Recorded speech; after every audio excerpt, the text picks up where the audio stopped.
இந்த எஸ்ஐஆர் என்பது மிக மிக முக்கியம். போலி வாக்காளர்களை நீக்குவது, தகுதியான வாக்காளர்களை வாக்காளர் பற்றி இடம்பெற செய்வது, அதுதான் எஸ்ஐஆர். அதை ஏன் எதுக்குற? அதுல என்ன கஷ்டம் இருக்குது? ஆளுங்கட்சி திமுக கட்சி, ஆளுங்கட்சி சேர்ந்த அரசு அதிகாரிகள் தான் இன்னைக்கு வீடு வீடா வர்றாங்க. பிஎல்ஓ இன்றைக்கு மாவட்ட நிர்வாகம், தேர்தல் ஆணையம் ஒவ்வொரு பூத்துக்கும் ஒரு அதிகாரி நியமிச்சிருக்கிறாங்க. அவர் தான் படிவத்தை கொடுக்கணும் வாக்காளர்ட்ட. அதனால எஸ்ஐஆர் என்பது மிக முக்கியம். எதிர்க்கட்சிகளை சேர்ந்த சில அதி மேதாவிகள் இந்த எஸ்ஐஆர் பணியை நடைமுறைப்படுத்துவது மாநில அரசின் பணியாளர்கள் தான், அப்புறம் ஏன் திமுக எதிர்க்கணும்னு புரிதலற்ற உண்மைக்கு புறமான விவரங்களை வச்சு பேசுகிறாங்க. ஒரு பணியாளரை தேர்தல் ஆணையம் தன்னுடைய பணிக்காக எடுத்த நொடியிலிருந்து அவர் தேர்தல் ஆணையத்துக்கு கட்டுப்பட்டு தான் செயல்படுவாரை ஒழிய மாநில அரசோட கட்டுப்பாட்டில் இருக்க மாட்டார். மக்களை திசை திருப்பினா போதும்னு தவறான தகவலை பரப்பக்கூடாது. என்னத்தையாவது பொய்ய சொல்லி எஸ்ஐஆரை எப்படியாவது நடத்திடலாமா, ஏழை எளிய மக்களுடைய வாக்குரிமையை நீக்கிடலாமான்னு எதிர்க்கட்சிகள் நினைப்பது வேதனைக்குரியது.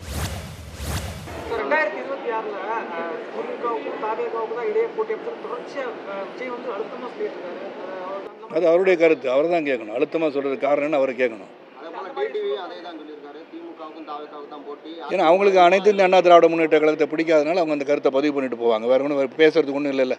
ஏன்னா அவங்க ஒரு இயக்கத்தை உருவாக்கி தான் நடத்த வேண்டிய இயக்கத்தை சிறப்பாக நடத்த வேண்டிய எண்ணத்தில் இருக்கும்போது இன்றைக்கி ஆரம்பித்த கட்சி கூட நாங்கள் போய் சேர்றோன்னு சொல்கிறது அவங்களுக்கு தான் அவலம். எனக்கு பாஜக கூட்டணியில் இருக்காங்க.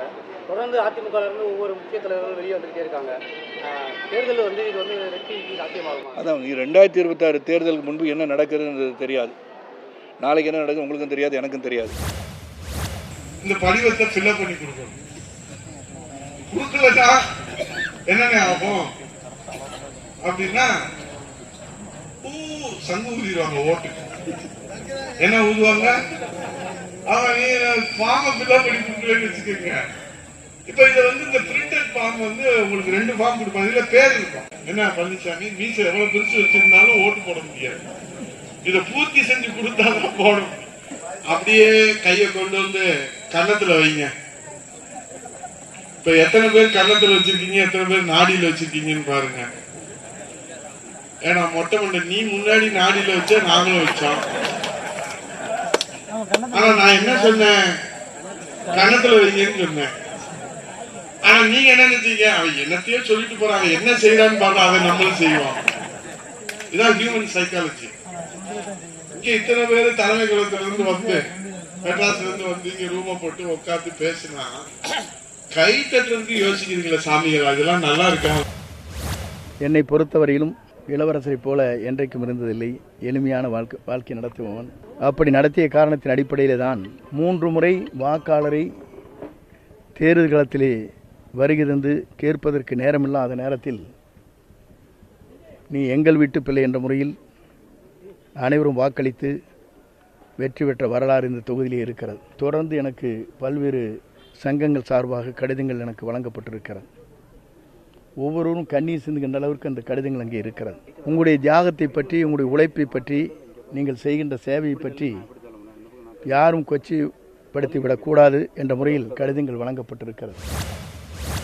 அண்ணாமலை ஏதோ அப்படியே சாதிச்சு காட்டுவார். அண்ணாமலை ஒன்றுமே செய்ய மாட்டார், பூஜ்யம்னு நான் 3 வருஷம் முன்னாடி சொன்னேன்.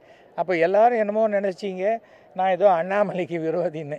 இன்றைக்கி அண்ணாமலை பெரிய பூஜ்யம் அப்படின்னு நினச்சப்பேன். ஆனால் அக்கௌண்ட்டில் போட்டு பூஜ்ஜியத்துக்கு பக்கத்தில் நிறைய 1, 2, 3 எல்லாம் போட்டார்.